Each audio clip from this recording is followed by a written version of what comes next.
আমাদের প্রিয় হযরত মুহাম্মদ সাল্লাল্লাহু আলাইহি ওয়াসাল্লাম ইরশাদ করেছেন, যে ব্যক্তি কোনো অন্যায় কাজ দেখে এবং তার যদি সামর্থ্য থাকে সে হাত দ্বারা তা বন্ধ করার চেষ্টা করবে। যদি হাত দ্বারা সে বন্ধ করতে না পারে, তাহলে তার মুখ দ্বারা ওই কাজকে নিন্দা জানানোর চেষ্টা করবে। যদি তার মুখ দ্বারা সম্ভব না হয়, তখন সে তা মন দিয়ে ঘৃণা করবে। এটা হলো ঈমানের সর্বনিম্ন স্তর। বর্তমান পরিস্থিতি আমরা যা দেখতেছি আমাদের এই বাংলাদেশে, আমরা যে আন্দোলন দেখতেছি, আমরা এই আন্দোলনের মধ্যে আমরা যারা সমর্থ হই, আমরা হাত দ্বারা বন্ধ করার চেষ্টা করব।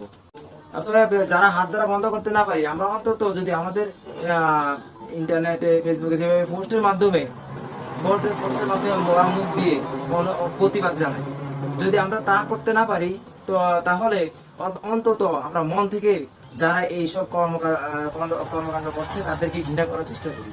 এটা